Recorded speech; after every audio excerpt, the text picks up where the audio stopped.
네, 우리 사도행전 2장 전체 조금 길었지만 읽으면서 또한 뜻도 다시 한번 되짚어보는 시간을 가졌습니다.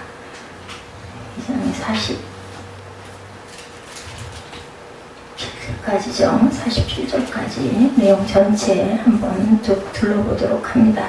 예수님께서 말씀하신 대로 오순절에 성령께서 강림하시죠. 한자리에 모였던 제자들이 성령의 충만함을 입습니다. 그리고 베드로의 설교를 들으면서 마음에 찔려서 통회하고 그것을 그 심령들을 하나님은 받으시죠. 회개와 세례를 경험한 사람들은 하나님을 경외하며 기도와 삶을 통한 아름다운 헌신의 삶을 살아갑니다. 하나님께서 이루시는 새로운 공동체의 탄생, 교회가 탄생하는 역사가 있게 되죠. 오순절에 대한 얘기가 1절에서 4절에 보면 예루살렘에 모인 사람들에 대해서 증거하고 있습니다. 오순절은 언제예요? 6월절 다음에 오는 안식일로부터 50일째 되는 날이 바로 오순절. 또 오순절을 성령 강림절. 그래서 우리 성령 강림주일 해가지고 5월달 우리 창립기념일 그 정도 그 즈음 한 2, 3일 그 주일이 그래서 성령 강림주일이 되는 그런 것을 우리가 봅니다. 그런 이유에서 오순절이라는 이름이 붙었어요. 이날은 또한 맥추절, 칠칠절 혹은 맥추의 초식절이라고도 이름들이 각각 구약에서 붙여졌습니다. 그날은 세계 각처에 흩어져 있던 유대인들과 유대교회로 개정한 이방인들이 예루살렘을 순례하는 세 가지 연중 대절기 가운데 하나다. 그래서 이 절기가 6월절이 시작이 되면 그때부터 전부 다들 예루살렘에 보따리를 싸고 그저 드릴 예물을 끌고 선한 아기를 몰고 그렇게 해가지고 행렬들이 이어집니다. 그 이스라엘 별로 크지도 않은 데서 얼마나 혼잡하고 복잡해서 하나의 행사가 되죠. 이런 많은 순례객들이 오순절을 맞아서 예루살렘으로 몰려듭니다. 오순절에 대해서 출애굽기 23장 16절에서 증거하죠. 맥추절을 지키라. 오순절입니다. 이는 내가 수고하여 밭에 뿌린 것의 첫 열매를 거둠이니라. 맥추절이 뭐라 그랬어요? 그 보리를 거두는 시기. 그래서 우리나라도 맥추절 절기를 보리 거두는 그 시기 즈음에서 한여름에 있었죠. 7월 1일이었던가요? 그때 맥추절 주일이었었습니다. 수장절을 지키라. 이는 내가 수고하여 이룬 것을 연말에 밭에서부터 거두어 저장하니라. 이것은 수고해서 이룬 것을 연말에서부터 밭에서부터 거두어서 이제 저장하는 그러한 절기 수장절입니다. 성령의 강림하는 내용이 다음에 나타나죠. 보면 그때 예수 그리스도의 제자들이 모인 곳이에요. 확실히 알려지지는 않지만 아마 누가에 그들이 모였다 한 것을 기록하고 있습니다. 누가는 그들이 집에 모였을 때 바람과 불이 임했다라고 얘기를 하죠. 그들이 한 곳에 모였다. 그래서 마가의 다락방이다 그런 얘기를 많이 합니다. 그 장소가 여기서 바람과 불은 뭘 얘기해요? 성령과 성령의 권능의 상징 바람과 불이 세례 요한은 그것을 장차 오실 이로 이의 사역으로도 또한 예언을 했습니다. 요한이 그 예언이 지금 그 자리에서 이루어지고 있어요. 2장에 성령의 능력으로 지상사역을 완성하신 장차 오실 그이께서 주님께서 자기 백성들을 성령과 불로 세례를 주고 계셨다. 이것은 침례하고 다르죠. 성령 세례를 얘기합니다. 이미 무엇을 하고 회개하고 세례받은 사람들에게 성령 세례를 부어주시는데 오늘날에는 또한 세례하고 관계없이도 회개하고 통회하고 자복하면 성령 세례가 함께 주어지기도 합니다. 또한 물세례를 받지 않았는데도 침례받지 않았는데 성령 세례를 받는 분들도 계시죠.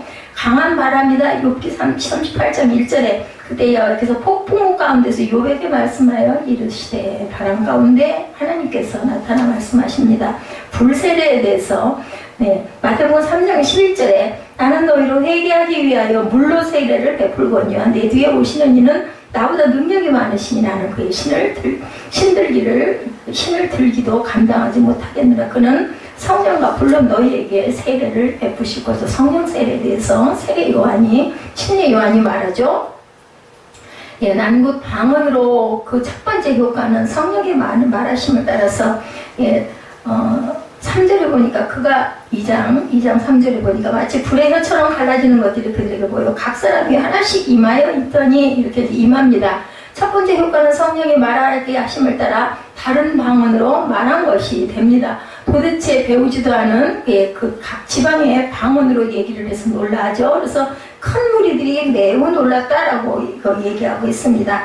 그래서 5절에 보니까 그때 경건한 유대인들이 천하 각국으로부터 예루살렘에 머물러 있던 이 소리가 나면 큰 무리가 모여 각각 자기의 방언으로 제자들이 말하는 것을 듣고 소동합니다. 놀라죠. 다 놀라 신기해서 말하죠. 이 사람들이 다 갈릴리 사람인데 우리가 각 사람이 나는 것 방언으로 듣게 되는 것은 도대체 어찌 됨이냐 하고 놀라워하는 부분이 성경에 나타나 있습니다. 8절까지.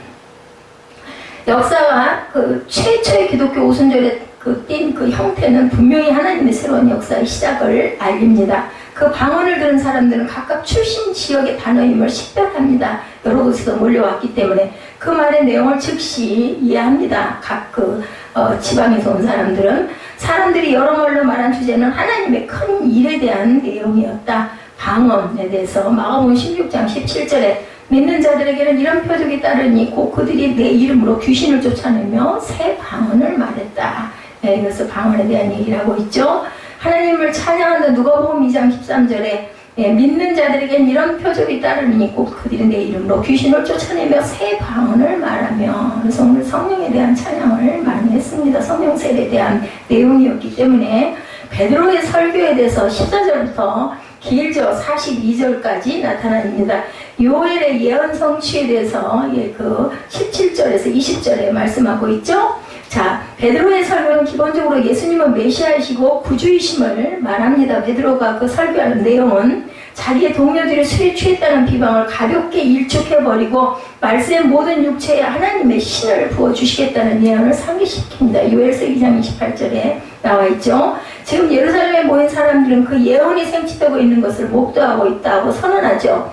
베드로는 요엘서를 인용하는 중에 그 후에라는 불분명한 표현을 말세로 대치를 한 것을 우리가 볼 수가 있습니다.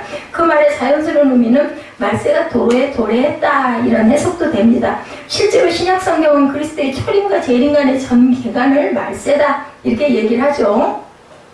그래서 지금이 말세입니다. 당시 베드로의 설교를 듣던 사람들은 베드로가 인용하는 요엘서의 하늘과 땅의 징조들을 쉽게 간과해버릴 수 없었던 것이 분명합니다. 예수님은 초림으로 시작해 놓으신 일들을 재림하실 때 완성할 것이고 모든 육체에 부어질 성령은 그때부터 성취되기 시작해서 지금도 얼레이디죠. 계속해서 완성을 향해 가고 있다. 오늘날도. 그럼 베드로는 성령의 새로운 시대를 열어 보이고 있습니다. 이는 나이와 성별과 계층 간의 구별이 없는 그러한 세대다.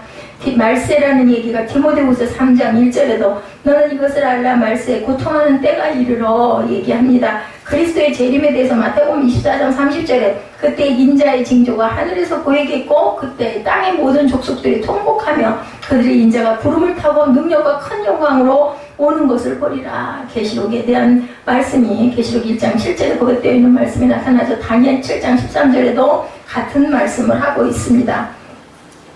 이 장을 잠깐 보면 베드로가 열한 사도와 함께서도 소리를 높여 유대인들과 예루살렘에 사는 모든 사람들아 이 일을 너희가 알게 할 것이 내 말에 귀를 기울이라 이렇게 성령을 부어주시는 그 이유에 대해서 얘기합니다. 그러면서 이제 15, 16절에 때가 제3신이 너희 생각과 같이 이 사람들이 취한 것이 아니라 이는 곧 선지자 요엘을 통하여 말씀한 것이다. 이르렀다. 요엘 2장 28절에 32절에 나타나죠. 하나님 말씀하시기를 말세에 내가 내용을 모든 육체에 보여주리니 우리 찬양 아까도 했죠.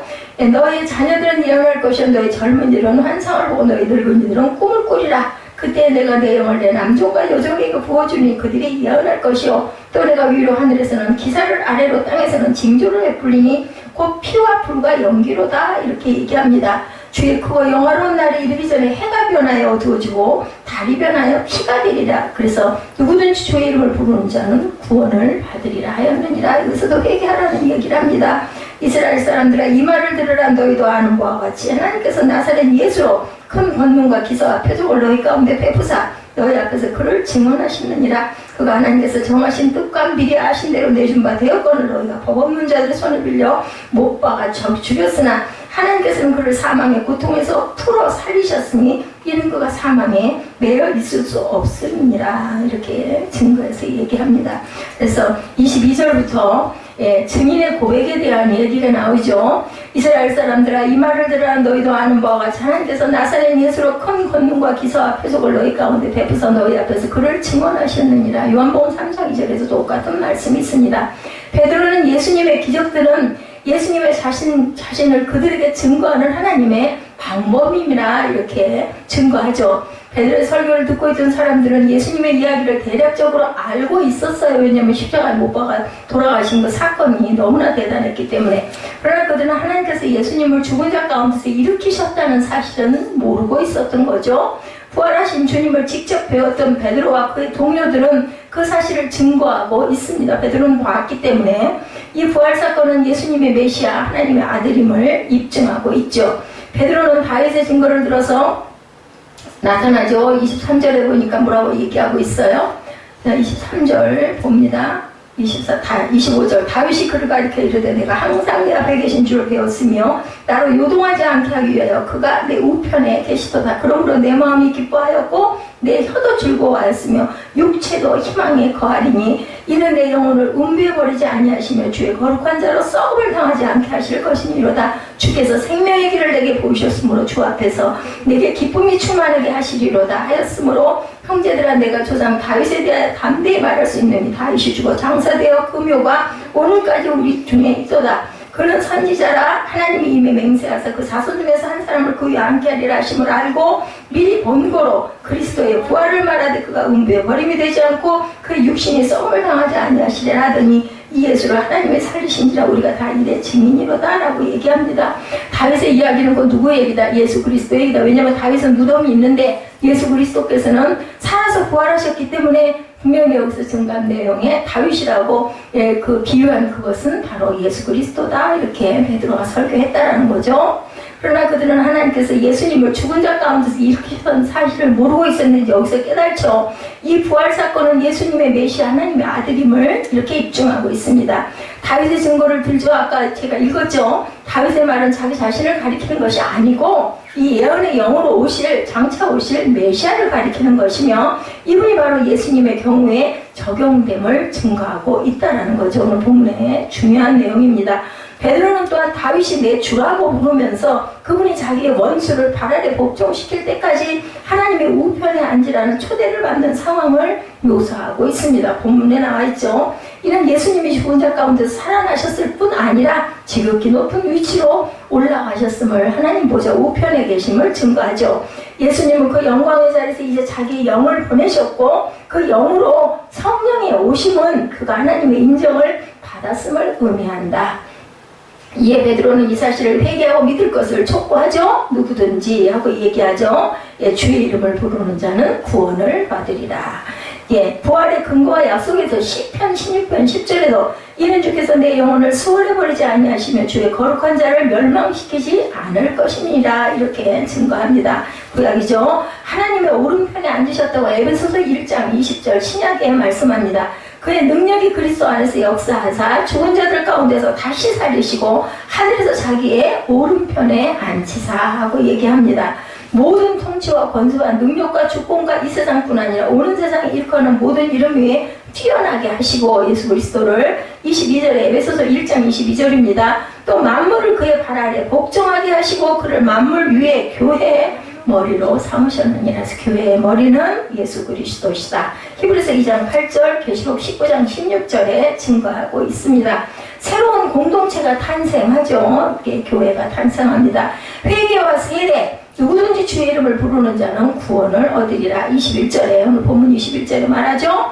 베드로의 설교를 들은 유대인들의 마음이 찔립니다. 이는 베드로의 새로운 시각에서 예수님의 잡힘과 고난 그리고 죽음의 진술을 들었기 때문에 그 죄가 누구에게? 우리들에게 있다는 걸 유대인들은 마음이 찔리고 아팠겠죠. 그들은 메시아를 죽였던 것이죠. 적어도 메시아를 죽게 동조한 책임이 있습니다. 다 못 박으셔서 결국은 못 박았어요. 그죠? 도둑인 바라바는 그 정치 도둑인 바라바는 놔주고 두려움에 눌린 무리에게 베드로는 하나님의 마음을 전합니다. 그래도 누구든지 주의 이름을 부르는 자는 구원을 받을 것이다. 그들이 회개하고 예수 이름으로 세례를 받아 죄사함과 성령을 받게 되기를 원한 거죠. 그게 누구의 마음이에요? 하나님의 마음이죠. 하나님은 악한 자라도 돌아오기를 기다리고 계시는, 그래서 아주 오래 참으시는 하나님이다 라고 얘기를 하죠. 그날 많은 사람들은 베드로의 권유를 받아들이죠. 41, 2절에 보니까 뭐라고 얘기하고 있어요? 그 말을 받은 사람들은 세례를 받으며 그날에 신도의 수 수가 3천이나 더하더라. 오늘날로 말하면 성도라고 얘기하죠. 42절에 그들이 사도의 가르침을 받아 서로 교제하고 떡을 떼며 오로지 기도하기를 힘쓰니라. 여기서 성령을 받은 교회에 나타나는 표적이 나타납니다. 사람마다 두려워하는데 사도들로 말미암아 기사와 표적이 많이 나타난다라고 얘기하고 있습니다. 믿는 사람이 다 함께 모여 모든 물건을 서로 통용해 은혜를 받았기 때문에 기쁘고 감사하니까 아까운 게 없어요. 서로 통용하고 또 재산과 소유를 팔아 각 사람의 필요를 따라 나눠주고 이 모습이 바로 무슨 모습? 공동체, 교회의 모습이 이러해야 된다는 거죠. 날마다 마음을 같이 하여 성전에 모이기를 힘써. 모이도 뭐 했겠어요? 잔치했겠어요? 먹고 놀고 뭐 춤췄겠어요? 아니죠. 말씀 묵상하고 기도하고 또 물론 또 우리가 육이기 때문에 그 음식도 나눠 먹어야 되겠죠. 때에는. 그래서 교회에서 점심 식사를 하는 겁니다. 하나님을 찬미하며 또 온 백성이 칭송을 받으니 주께서 구원받는 사람을 날마다 더하게 하시는 주께서는 곧 이 꼴은 뭐예요? 성령께서 그죠? 구원받는 사람을 날로 더하게 했다.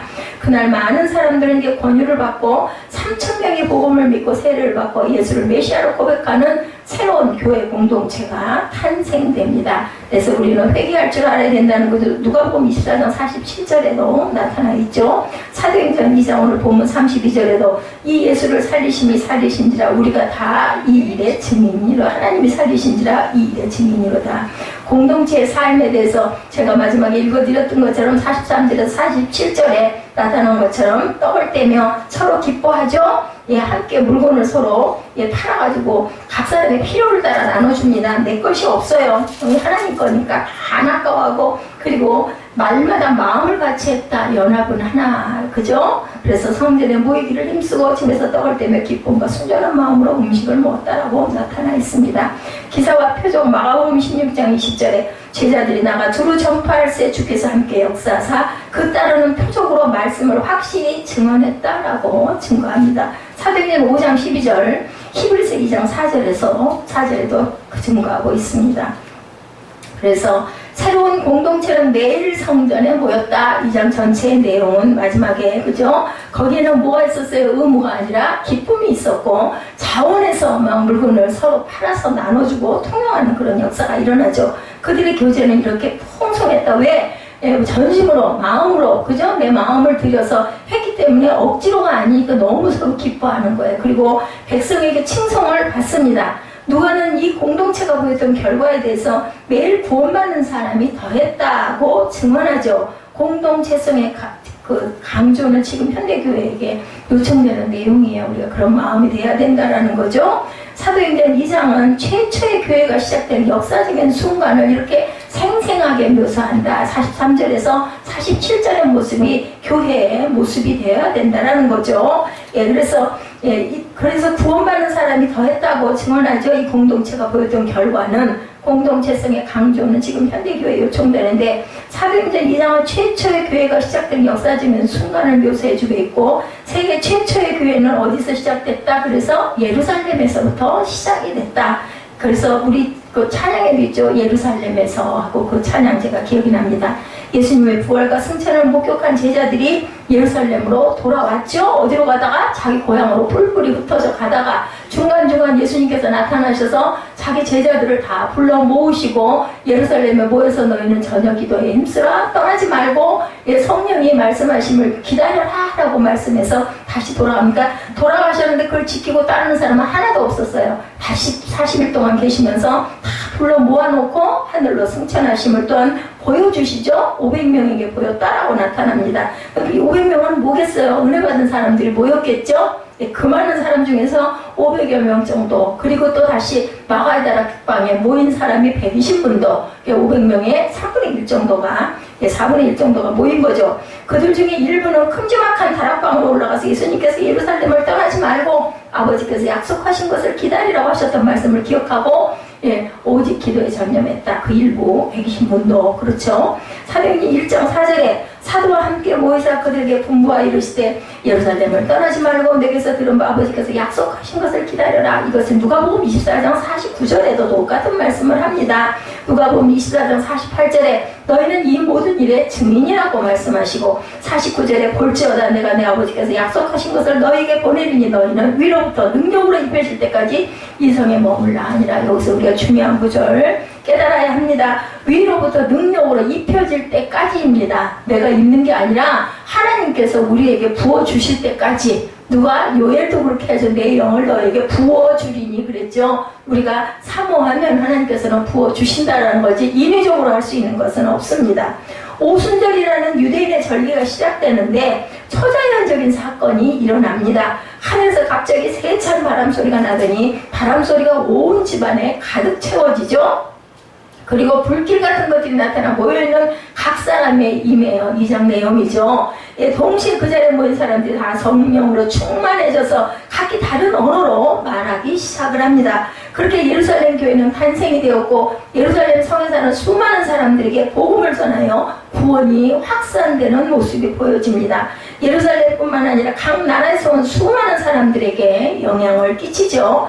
예, 저와 여러분은 교회를 말하면 무엇을 가장 먼저 떠올릴까 생각해 봅니다. 사람들은 대부분 그죠? 교회 하면은 무슨 교회 하면 어디에 있는 그 교회 어떻게 생겼지 건물을 상상을 합니다. 일단 그죠? 그리고 조직이나 또 의식이나 사람들과 같은 것들을 먼저 떠올립니다. 그 교회에 있는 뭐 성도가 3,000명이래, 뭐 1만 명이래, 아니면 10만 명이래, 뭐 이런 얘기를 합니다. 근데 최초의 교회인 예루살렘 교회에서는 가장 중요한 것은 뭐였어요? 성령이었어요. 성령. 그죠? 성령이 임재하는 곳이 바로 교회라는 거죠. 어떻게 생겼건 몇 명이건 그거는 상관이 없습니다. 성령님이 최초의 교회 멤버들에게 임하시자 그들이 성령의 능력을 체험하고 놀랍게 변화됩니다. 성령님이 예루살렘 교회 최초의 성도들에게 임하시자 그들이 하나님의 큰 일을 말하기 시작을 하죠. 너희들은 예언할 것이다 라고 얘기를 하죠. 성령님이 예루살렘 교회 지도자를 사용하여 말씀하시자 예루살렘에 모인 사람들이 모두 마음의 찔림을 받고 회개하기 시작을 합니다.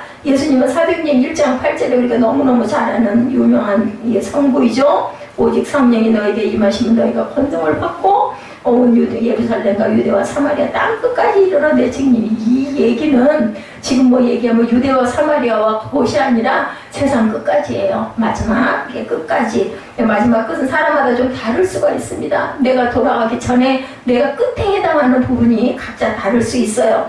그래서 우리에게 성령님이 임하셔야 우리가 비로소 증인이 된다는 겁니다. 성령님이 임하시지 않으면 아무 권능도 받지 못하고 아무 능력도 나타나지 않고 증인이 되지 못한다. 증거할 수가 없다라는 거죠. 예수님의 증인은 성령님이 안 계시고는 불가능하다라는 겁니다. 따라서 오늘 우리 교회는 성령께 붙들려야 된다. 성령 충만이 가장 중요하죠. 4절이죠. 그들이 다 성령의 충만함을 받고 성령이 말하게 하심을 따라 다른 언어로 말하기 시작하다. 그래서 이 방언이 굉장히 중요하다. 표적이라고도 하죠. 그리고 뭐 장로교 쪽에서는 또 그런 그 표적에 대한 게 그냥 구원받으면 성령이 임했다라고 하지만 사실은 성경에 이렇게 나타나 있으니까 방언으로 말하기 시작합니다. 그들 중에 일부가 성령 충만함을 받은 것이 아니고 모두 다 그곳에 있는 모두 다 성령의 충만함을 받았다. 근데 제가 벼랑간에 또 중요한 생각이 났어요. 그 안에는 혹시 너무 오래 기다리다가 졸고 자는 사람도 있었을 것 같아. 근데 다들 놀래가지고 자다가도 벌떡 일어나갖고 같이 오주여 하고 소리지르며 함께 성령을 받았을 것이다. 그래서 공동체에 거하는 게 굉장히 중요하겠구나. 예, 그래서 중요합니다. 나 혼자 있는 것보다는 막 모여있다 보면 기다리다 지쳐가지고 내가 졸고 앉아있더라도 다들 눈물을 흘리면서 울면서 회개하고 뒹굴고 하는데 자겠어요? 깜짝 놀라서 깨겠죠. 그리고 어이구 주여 하고 같이 거기서 더불어서 성령을 받고 그렇게 되면 그도 증인이 돼서 말하기 시작하죠. 뭘로? 다른 방언으로 말합니다. 그래서 기도원 같은데 어떤 뭐 집회 뭐 누구 어떤 목사님 오신다 그러면은 옛날에 부흥회들이 많았었죠. 그러면은 막 쫓아가죠. 왜냐면 거기 가서 뭐 좀 얻어 걸릴까, 뭐가 얻어 걸릴까, 성령이 나에게 임하셔서 나도 막 불세례를 받지 않을까, 그래서 그걸 사모했던 때가 있었습니다. 아니 오늘 이걸 말씀 증거하다 보니까 분명히 자고 좋은 사람도 있을 것이다. 우리 교회 같은 경우는 자고 졸아도 뭐 그 꿈쩍이나 해요? 상관도 안 하지만 그 많은 사람 속에 내가 혼자 자고 졸고 있다가 다들 쫙 그 소리 지르고 하는데 자겠어요? 깜짝 놀라서 일어나겠죠. 그래서 이런 사람들은 반드시 그런 데를 좀 가봤으면 좋겠다. 변화만 받으면 얼마나 좋겠어요? 변화 받아가지고 돌아오면 우리 김종국 집사 같은 경우는 막 춤추고 막 신나가서 찬양하고 하면 아이고 그냥 그 모습만 봐도 너무 이쁠 것 같고 그럼 내가 은혜를 받아가지고 내가 또 오주여 하면서 소리 지를 것 같다는 생각을 합니다. 자, 그래서 일부가 아니라 모두 다 성령의 능력에 사로잡힌다. 뭐 어때요? 꽁무니에 따라가면 어떻고 매달려가면 어때요? 천국만 가면 되고 그 성령 충만만 받으면 되는 거죠. 사람이 확 발가락 돌아서 바뀌는데 뭐 교만이고 내 몸 꼿꼿하고 목이 곧은 자들이라고 그러잖아요. 그 뭐냐면 교만한 자들을 얘기를 하는 거예요. 목이 곧은 자들아. 근데 목 곧은 게 어떻게 돼요? 부들부들해집니다. 은혜를 받고 성령을 받으면 수영하면서도 보면 제가 그걸 느껴요. 몸이 부드러워야지 몸이 빳빳해가지고 긴장하면 근데 뭔가 좋지 않은 생각을 하거나 뭔가 근심이 있거나 걱정이 있으면 나도 모르게 몸을 편안하게 누이지를 못하고 긴장이 되더라고요. 그래가지고 속도도 잘 안 나가고 그리고 그러다 보면 그냥 하는 게 별로 즐겁고 기쁘지가 않아요. 그러니까 우리가 성령을 받을 때도 마찬가지고 예배를 드릴 때도 마찬가지고 뭔가를 할 때도 아니 우리 찬양할 때도 우리 찬양 막 몸을 흔들면서 막 기분이 좋고 신이 나면 막 이러지만 안 그러고 너무 하기 싫어. 은혜가 안 돼. 그러고 하면은 막 억지로 노래 부르면 막 몸이 뻣뻣하게 굳어가지고 막 보는 사람도 너무나 힘들고 본인은 또 더 죽을 맛이겠죠. 그래서 우리는 부들부들해져야 된다. 그죠? 절대로 목이 곧은 사람이 되지 않기를 주님의 이름으로 축복합니다. 다 성령의 충만함을 받아서 예수님의 증인이 되고 예수님을 증거하는 삶을 살아야 되겠다. 이것이 곧 어디다? 교회다. 예, 그래서 우리 성도들이 모두 성령님을 앞세우고 성령의 사람이 되기를 축복합니다. 특히 2018년 우리 성도들 전부 다 성령 충만해서 성령님과 함께 동행하셔서 아름다운 열매 맺기를 축복합니다. 사도행전을 선택한 게 아마 성령님의 그러한 지금 제가 또 번쩍 느끼는 게 우리가 벌떡 깨어야 되니까 그죠? 우리가 소수의 이런 일일수록 자기가 쉬워요. 졸기가 쉽고 근데 많은 데서는 아까 얘기했던 것처럼 그냥 덤으로 묻혀서 가면서도 정신을 차릴 수가 있는데 그렇지 않을 수 있는 게 소수의 인원들이 있는 교회들은 그럴 것 같습니다. 증인은 성령의 세술에 취한 사람이다. 오늘 제목이 뭐예요? 세술에 취하였다더라이죠? 술에 취하면 어때? 비틀거리고 막 소리 고래고래 소리 지르고 그러잖아요. 성령 충만이 약간 그런 모습이 있습니다. 그래서 누구도 한나도 엘리제 선생이 너 왜 술 취해가지고 중얼거리냐고 그러죠? 예, 그런데도 참 한나는 성품이 좋았던 것 같아요. 나 같은 막 앵돌아지고 삐져가지고 보면 아니 무슨 너무 제사장이 기도하는 것도 모르고 술 취해가지고 흥얼거리는 걸 몰라 이러고 기분 나빠할 텐데 안 그러죠. 그러다 보니까는 사무엘이라는 귀한 아들을 주시기도 했습니다. 이렇게 축복을 했어요. 엘리 제사장이 그래도 너는 걱정하지 말고 돌아가라고 얘기하죠. 13절에 또 어떤 이들은 조롱하여 이르되 그들이 세술에 취하였다 하더라. 이렇게 이런 사람들도 있어요. 그 중에도 보면 어떤 이들은 조롱하여 이릅니다. 13절에 세술에 취하였다고 조롱한 것을 보면 분명히 술에 취한 사람들처럼 뭔가 취한 사람들이다. 뭐에 취하면 그냥 정신없죠. 자, 이에 베드로는 15절에서 때가 제3신이 너의 생각과 같이 이 사람이 취한 것이 아니라 이렇게 얘기를 합니다. 이들은 알코올이 많이 함유된 술에 취하였다고 주장하는 것이 아니고 뭔가에 취했다. 우리 방언기도 하면 안 그래요? 미쳤나봐. 꼭 기도를 그따위로 해야 돼. 유별을 떨어, 유난을 떨어 이런 얘기 많이 하죠. 자, 성령님이 그들을 사로잡으시니 뭐가 충만해요? 기쁨이 충만해지죠. 주저앉지 않고 하나님의 큰 일을 막 말하기 시작합니다.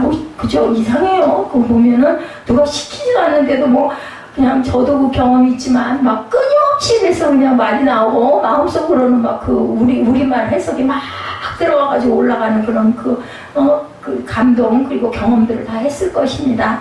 성령님이 붙잡지 아니하시면 우리는 아무것도 아니다. 그렇죠? 그들은 두렵고 불안하고 의심이 많은 나약한 존재들. 성령에 우리가 잡히지 않으면 그냥 보통 사람들 불안 많이 하고 두려워하고 의심도 많은 존재들이다. 그러나 성령님이 붙잡으시니까 달라지죠. 술을 마시지 않았어도 천국에 취해서 살게 된다. 무엇에 취해서? 예수에 취해서 뭐라고 그래요? 예수에 미쳤다고 그러죠. 예수를 꼭 그따위로 믿어야 돼. 비록 분명히 세상에서는 핍박이 있습니다. 자기들의 모습과 뭔가 좀 너무 다르면 이런 핍박이 있는데 그게 또 다 옳은 것만도 아니죠. 왜냐하면 성경에 지금 말하잖아요. 뭐에 취했다, 미쳤다, 사랑을 해도 미치지 않으면 사랑을 온전히 못한다고 그러잖아요. 근데 하나님 사랑하는데 예수님 사랑하는데 미치면 어때요? 그죠? 누가 뭐라고 하면 뭔 상관이에요? 에베소서 5장 18절에서 바울은 에베소 교회 성도들을 향해서 술 취하지 말라 이런 방탕한 것이니 오직 성령의 충만함을 받으라 이렇게 이야기를 합니다. 술 취하지 말고 성령 충만을 받으라는 뜻은 무슨 뜻일까? 세상에 취해 살지 말고 성령님께 취해서 붙들려 살아라 이런 뜻을 갖고 있습니다. 죄에 취해서 살지 말고 성령의 지배를 받으면서 살아라. 술 취함과 성령 충만은 공통점이 있습니다. 술에 취한 사람 어떻게 해요? 아주 다른 사람으로 바뀌어 있죠. 술이 그의 생각과 마음과 몸을 모두 다 지배합니다. 술 깨가지고 내가 언제 그랬어? 그 소리를 할 정도로, 그죠? 자, 그래서 소심한 사람도 막 배포가 커지고 막 소리도 질고 고함도 질고 누구 욕도 하고 막 이러죠. 우울한 사람이 기분이 좋아서 노래도 부릅니다. 떠들기도 합니다. 술이 들어가서 사람을 지배하는 모습이죠. 근데 그 기분 좋은 건 잠깐이고 술이 깨면서 막 머리가 아프고 속이 메스껍고, 그죠? 속이 쓰리고 견딜 수가 없이 아프죠. 술 취해서 버려놓은 일을 수습하려면 오랫동안 고생을 하게 됩니다. 가정에서도 마찬가지겠죠. 성령 충만해지면 술에 취한 것처럼 기분이 아주 좋아집니다. 닮은 점이에요. 담대한 마음도 생기죠. 술이 사람을 지배하는 것처럼 성령의 지배를 받아서 사람이 막 성격이 달라져 버립니다. 그죠? 근데 성령 충만하면 아무 부작용이 없어요. 술 깰 때와 같이 머리가 아프거나 속이 쓰리거나, 그죠? 이런 게 없으니까 뭐예요? 더 기쁘죠? 뭔가 모르면 하늘 둥둥 떠다니는 것 같고 막 희망이 샘솟는 것 같고, 그리고 막 당장에 내가 뭐가 될 것 같고 막 이런 막 기쁜 마음이 드는 거예요. 그러니 이왕이면 뭐에 취해야 되겠어요? 술에 취하지 말고 그 더럽고 나중에 뭐라 그러죠? 그거 숙취라 그러나요? 거기에 빠질 게 아니라 성령 충만에 빠지면 더 기뻐지고 더 좋아지니까, 아니 좋은 걸로 가야지 왜 나쁜 걸로 가요, 그죠? 그냥 우리가 생각을 해봐도, 인간적으로 생각을 해도 성령이 취하는 게 낫죠. 우울한 감정을 극복하려면 술집에 갈 것이 아니라 부흥에 가야 돼요. 그래서 성령 충만함을 받으면 일석이조 삼조 이루어질 줄로 믿습니다. 괴로운 것을 잊고 싶으면 술의 힘을 빌지 말고 성령 충만해지면 괴로운 것 잃어버리게 됩니다. 하나님의 용서를 확실하게 받을 수 있는 그런 길이 있다. 성령의 충만함은 예수의 사람이라면 꼭 받아야 한다. 꼭 충만. 그리고 충만을 한 번 받아서 끝나는 게 아니죠. 계속 재충만. 그래서 우리가 예배를 드리고 찬양을 하고 나름대로 각자 조금 방법이 조금씩 다르기는 해요. 말씀에 그냥 젖어들면 좋기도 하고, 어떤 경우에는 또 묵상하면서 조용히 좋은 내가 좋아하는 찬양을 들었을 때 또 마음이 막 기뻐지고 마음이 그냥 이렇게 막 가슴이 벅차오르기도 하고, 그죠? 또한 뭐 깊은 묵상이나 기도 속에 빠지기도 하고, 또 방언기도 좋아하는 사람들은 누가 뭐라 하거나 말거나 골방에서라도 아니면 기도원 가서라도 막 부르짖어서 기도하기도 여러 가지 방법이 있습니다. 나름대로. 그들이 다 성령의 충만함을 받죠. 베드로만 성령 충만한 게 아니었습니다. 2장에 나와 있는 베드로 사도의 그 설교를 듣는 거기에 앉아있던 모든 사람들은 열심히 있는 사람은 성령 충만한 것도 아니었죠. 그러다 성령의 충만함을 받았어요. 제가 아까 얘기한 대로 자다가 졸다가 어느 순간 깜짝 놀라 깬 사람들도 성령 충만을 받았다는 거죠. 우리가 신앙생활을 잘해서 주님께 인정받기 위해서는 모두 다 성령의 충만함을 필수적으로 받아야 된다. 우리가 날마다 새술에 취한 것처럼 성령께 사로잡혀서 행복한 삶을 살려면 성령으로 충만함을 받아야 된다. 그래서 날마다 성령님이 주시는 담대한 마음으로 살아갈 때 겁과 두려움이 없어질 줄로 믿습니다.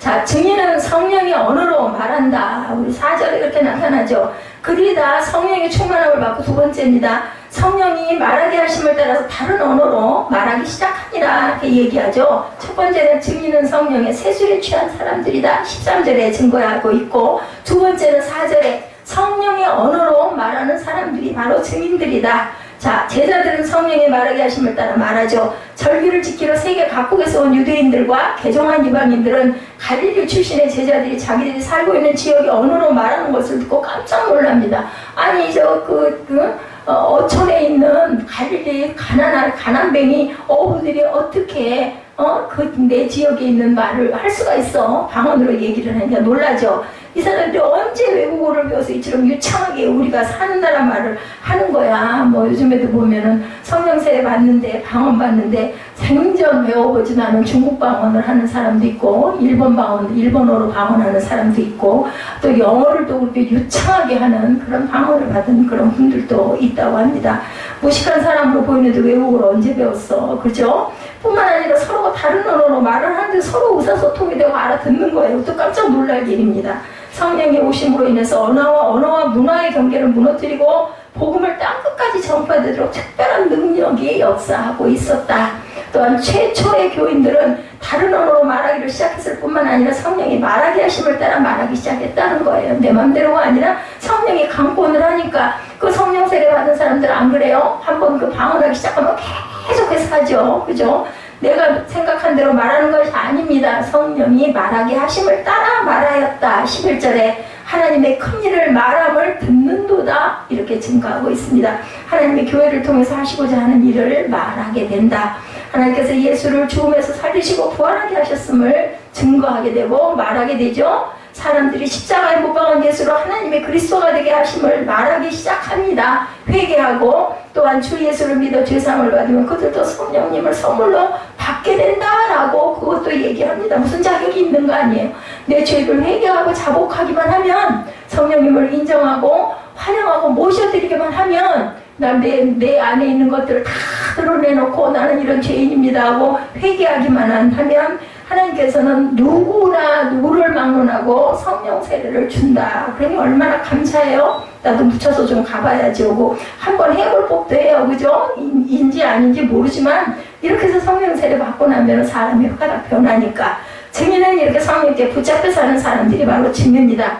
내가 하고 싶은 말만 하고 사는 사람이 아니라 성령님이 말하게 하심을 따라서 말할 수 있는 사람이 바로 증인이다. 사람들은 모두 나를 자랑하고 싶어하고 나를 드러내고 과시하고 싶어하는 욕구가 누구에게나 다 있어요. 크고 작게 다 있습니다. 인정받고 싶어하죠. 그리고 남이 나를 굉장히 눈 아래를 보거나, 그죠? 굉장히 멸시하거나, 굉장히 무시하거나 하면 화가 나요. 이런 우리의 본성이 다 있습니다. 그래서 입만 열면 자기 자랑을 많이 하게 돼요. 나도 모르게 자랑할 때가 많습니다. 자기를 드러내고 자신을 자랑하는 말을 듣는 일을 살릴 수가 없다라는 거죠. 그 말을 듣는 이들을 하여금 서로 갈등을 일으키고 분열하게 만들다. 내 자랑을 너무 많이 하다 보면 결국은 거부감이 들게 돼서 가까워질 수가 없습니다.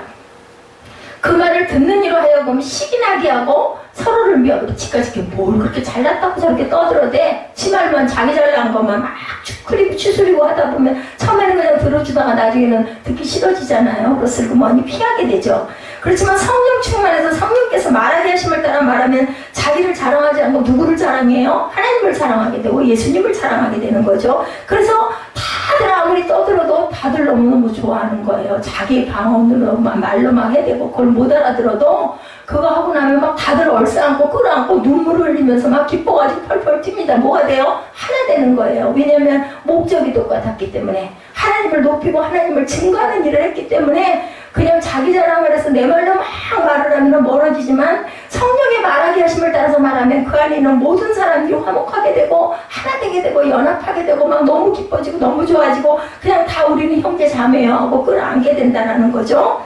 예수가 그리스도인을 목적이 딱 하나예요. 십자가에 못 박혔다. 내 죄로 인해서 돌아가셨다가 부활하셨기 때문에 우리가 생명을 받았어, 영생을 받았어. 그리고 마음속에 믿음이 솟아나고 기쁨이 솟아나기 때문에 하나가 된다.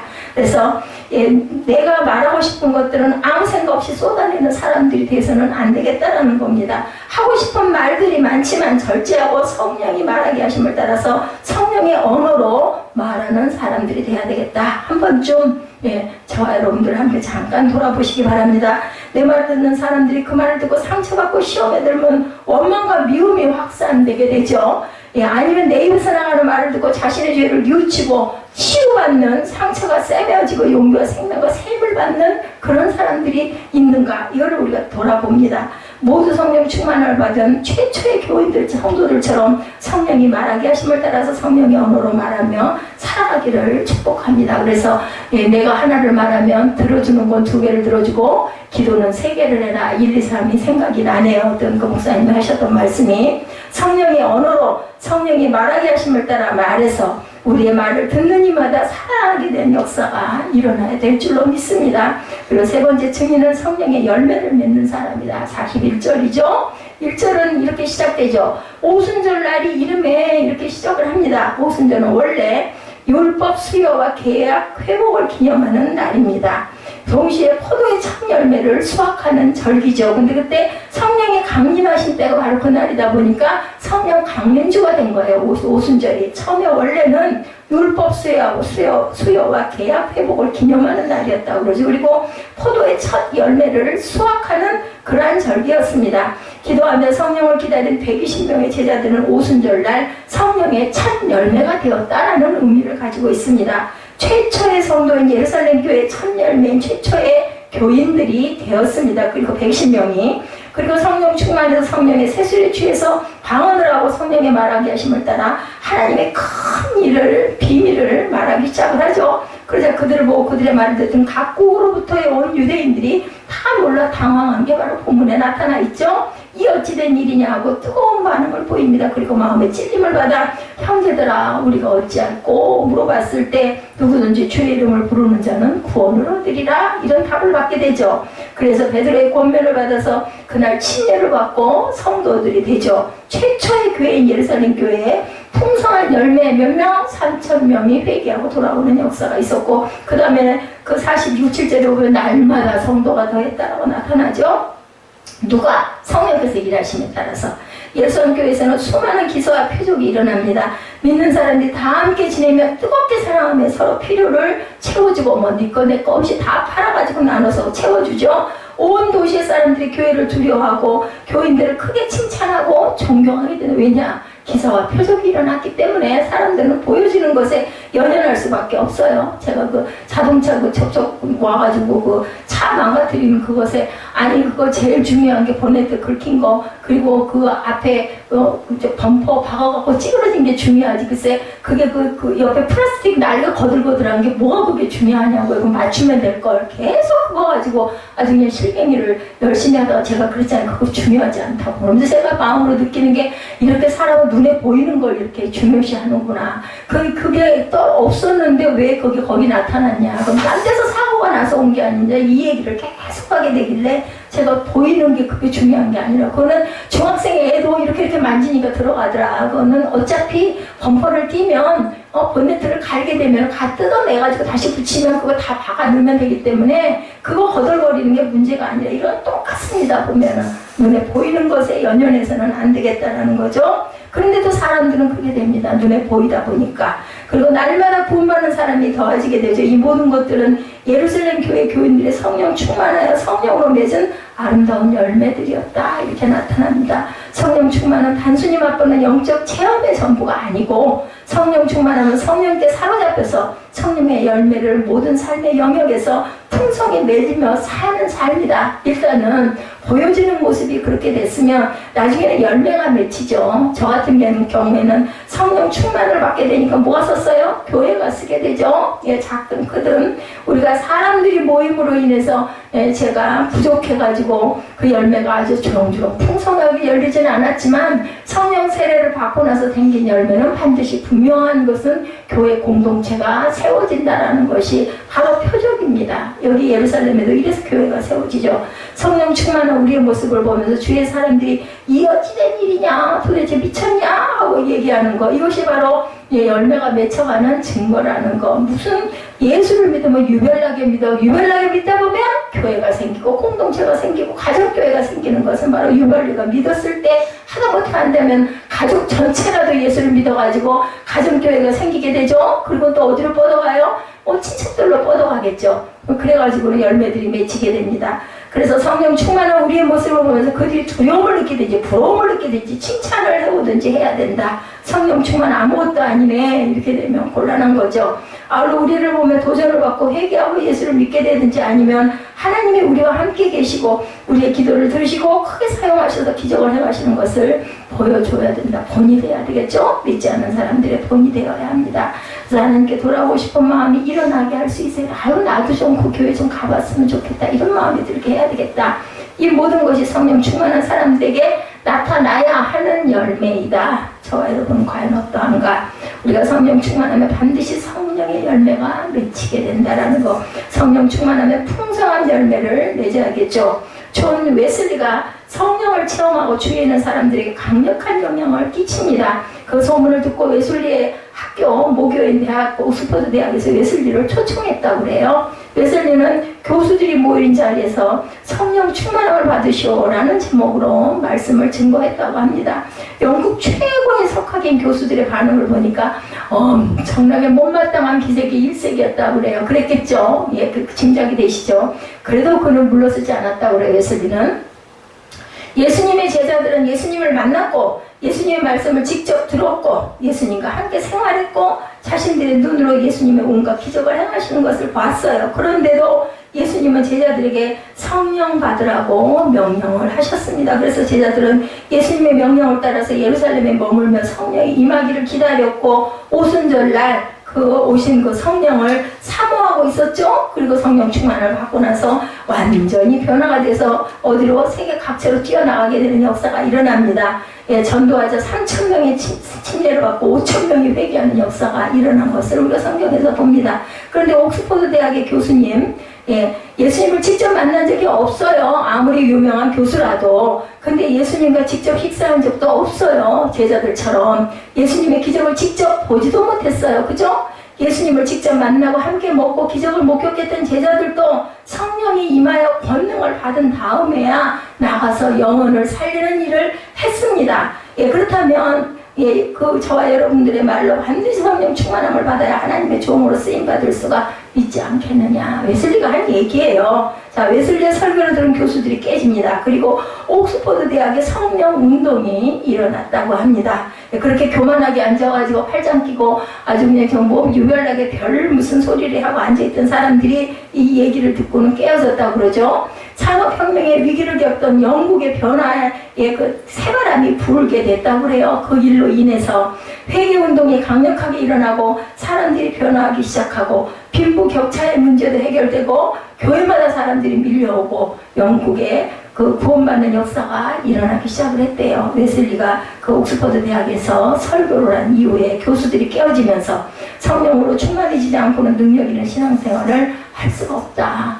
주변 사람을 깨우지 못할 바에는 하다못해 나라도 충만해야 되지 않겠어요? 그래야지 내 가족이라도 살리겠죠? 세상에 많은 유혹과 밀려오는 시험을 감당할 수가 없죠. 주님의 뜻을 분별할 수도 없고 지혜롭게 살 수도 없습니다. 어리석음을 벗어버릴 수도 없고 방탕한 죄의 습관을 끊어버릴 수도 없는 게 성령 충만 받지 않았을 때 일어나는 그러한 일들입니다. 세상에 강력한 영향을 끼치기는커녕 세상에 끌려다니며 시간을 낭비하고 후회할 뿐이 인생을 살 수밖에 없다. 성령 충만한 사람만이 능력 있게 살 수 있고 성령 충만한 사람만이 주의 뜻을 분별하고 순종할 수 있고 성령 충만한 사람만이 믿음이 자라게 되고 그리스도의 장성한 분량까지 충만하게 하여 주옵소서 하고 우리 기도하잖아요. 이것의 열쇠는 바로 성령 충만이다. 저와 여러분들이 내 노력을 행복해지려고 몸부림칠 일은 아니에요. 내가 할 수 있는 것은 없습니다.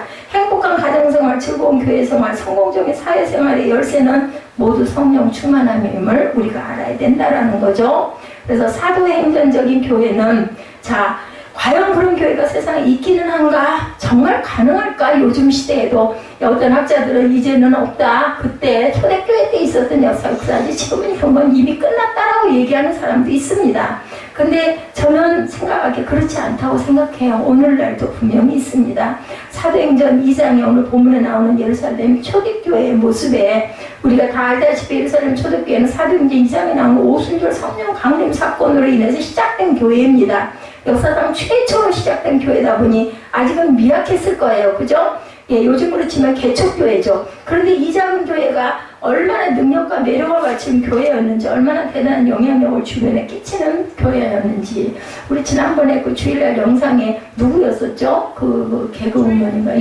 어디 산속에 조그만한 교회, 그 목사님이 그렇게 병원 중에 계셔가지고 일부 설교만 하시고 나머지는 영상으로 있었는데 굉장히 은혜가 있다라고 그러죠. 이게 크기가 중요한 게 아니고 규모가 중요한 게 아니고 비록 영상이었지만 굉장히 그 은혜를 받았다는 이야기 듣고 저도 굉장히 감동을 받았습니다. 꼭 교회가 커야만 사람이 몇천 몇만 명씩 모여드는 것은 아니라는 거죠. 꼭 사람이 잘생기고 목사가 키가 크고 매력 있는 청년이어야 사람들이 모여드는 것도 아닙니다. 예루살렘 초대교회가 바로 이런 매력과 능력을 갖춘 교회였다라는 거죠. 그 매력과 능력에 대해서 43절에서 47절에 증언하죠. 첫째 43절 말씀에 사람마다 두려워하는 사도들로 말미암아 기사와 표적이 많이 나타나니 예루살렘 초대교회는 사람마다 두려워했다는데 교회를 겁내고 무서워했다는 것이 아니고 세상 사람들이 절대 무시할 수 없는 무언가가 있었다라는 이야기입니다. 비록 기독교가 이제 막 시작된 종교고 예루살렘 초대교회는 아직 미미했지만 안 믿는 사람들이 절대 무시할 수 없는 뭔가가 있었다. 그래서 우리 세빛교회에서 이런 기적과 표적과 이사가 나타나면 한 명밖에 없고 혼자 서서 설교를 해도 아마 사람들이 밀려들 거예요. 중요한 건 그래서 기적과 표적과 이사이다. 그런 것들을 사람들은 굉장히 놀라워하니까 어떤 능력과 매력이 분명히 있었던 초대교회였다라는 거죠. 예루살렘 초대교회는 바로 그런 교회였다. 요즘 세상 사람들은 교회를 전혀 안 무서워합니다. 함부로 무시하기도 하죠. 자, 이런 시대에 우리 교회가 이런 매력과 능력을 경비해서 무시당하지 않고 인정받는 교회가 되기를 주님의 이름으로 축복합니다. 둘째, 이제 사람들이 인정을 받을 수밖에 없었던 이유가 또 나오죠. 43절 뒷부분부터 45절까지 사도들로 말미암아 기적과 표적이 많이 나타나니 믿는 사람이다. 함께 있어 모든 물건을 서로 통용하고 전 재산과 소유를 팔아 각 사람의 필요를 따라 나눠주며, 그리고 먼저 사도들로 말미암아 기적과 표적이 일어나고 나니까 많은 일들이 일어났다. 눈앞에서 병자가 치유받고 귀신이 쫓겨가고 죽은 자가 살아나는 기적을 보니까 무시할 수가 없었겠죠. 두려워할 수밖에 없었을 것입니다. 44, 5절에 보니까 믿는 사람이 함께 있어 모든 물건을 서로 네 것 내 것을 따지지 않고 통용했다. 모든 재산과 소유를 팔아 각 사람의 필요에 따라 나눠줬다라고 얘기하고 있습니다. 우리는 네 것 내 것을 따지고 이렇게 돈 한 푼에 바둥바둥 사는 세상에서 예수쟁이들은 나누고 베풀고서 하니 참 신기하다 이렇게 생각했다는 거죠. 우리하고 다르네 하고 인정할 수밖에 없었다. 예, 다르지 않고는 절대 인정을 받을 수가 없는 세상이 바로 오늘날의 세상이죠. 형제관계도 장남이 좀 넉넉하지 않아도 동생들에게 조금이라도 베풀고 살면 장남으로 인정을 받는 세상. 부모도 마찬가지죠. 나이가 들면 주머니가 든든해서 잔소리하는 건 입술에는 지퍼를 달고 그 지갑의 지퍼는 자꾸 열어야 좋아한다 그러죠. 정말 의미가 깊은 이야기입니다. 장남이 인색하고 하나도 베풀지 못하는데 나 장남이야 나 존중해 한다고 따르는 동생들은 아무도 없다라는 거죠. 교회 예산이 비록 넉넉하지 않고 빚어지고 살지만 지역에 베풀고 지역 사람들을 위해서 기여를 하면 인정을 받고 성도들의 모습도 달라진다. 사람들한테 밥도 좀 사고 열심히 섬기는 사람들은 좋아하죠. 그럼 교회가 인정받고 성도들이 세상 사람들에게 인정을 받는 방법이어서 교회는 무슨 교회가 돼야 된다? 주는 교회가 돼야 된다. 그래서 우리 회장 목사님이 자기도 교회 이름을 주는 교회로 지을 걸 그랬다. 지난번 설교하실 때 그런 이야기를 하더라고요. 저도 마음이 찔립니다. 주는 교회가 되지 못해서 그래서 그죠? 몇 명 안 되지만 자꾸 나누고 싶어서 교회에서 이런 마음은 아주 절실하고 아마 하나님은 아실 거예요. 그걸 뭘 받으려고 그러는 게 아니라 주면서 기쁜 거예요. 그걸 가져가면서 기뻐하는 모습을 보면 굉장히 저는 마음이 기쁘고 흐뭇합니다. 작은 거라도. 46절에 보니까 날마다 마음을 같이하여 성전에 모이기를 힘쓰고 집에서 떡을 떼며 기쁨과 순전한 마음으로 음식을 먹고 이렇게 나타나 있죠. 예루살렘 초대교회 성도들은 날마다 마음을 같이 했어요. 그래서 성전에 모이기를 힘쓰고 집집마다 돌아가며 떡을 떼며 친교하고 기쁨과 순전한 마음으로 음식을 먹었다. 제가 초기 예수 믿을 때 구역 예배 드릴 때 집집마다 돌아다니면서 예배 드리죠. 예배 드리고 나면은 그 집에서 비빔밥 같은 거 좀 특별한 그걸 음식을 그렇게 장만해가지고 몇 명 안 되죠. 4-5명, 서너 명, 100-6명 이래도 모여가지고 밥 먹으면 또 그렇게 얼마나 그게 즐겁고 그 시간에 또 여러 가지 서로 간증도 하고 얘기도 하고 기도도 하고 참 좋았던 기억이 있습니다. 밥같이 잘 먹는 게 세상 사람처럼 인정받는 이유가 되죠. 그죠? 밥을 먹으면서 서로 교제하게 됩니다. 그래서 식사 같이 하십시다 하는 게 굉장히 친근해지는 방법입니다. 자, 진수성찬은 아니지만 소박한 음식을 앞에 놓고 성도들이 정말 기쁘게 감사하고 기쁘게 즐겁게 먹는 거, 그것처럼 보기 좋은 모습은 없습니다. 근데 요즘에는 보면 지방에 몇 번 다녀보니까 어떻게 음식을 거하게들 그렇게 해서 만들어내는지, 어디 없는 교회에서는 어디 명함이나 내밀겠나 이런 생각도 들기도 하더라고요. 그래서 생각이 가진 게 있어야 되겠구나. 요즘에는 개척교회의 의미는 옛날에 그런 모습은 전혀 찾아볼 수가 없다라는 그런 슬픈 마음도 들더라고요. 47절에 하나님을 찬미하며 온 백성에게 칭송을 받니 주께서 구원받는 사람을 날마다 더하게 하시니라. 이렇게 해서 오늘 2장 결론이 나타나죠.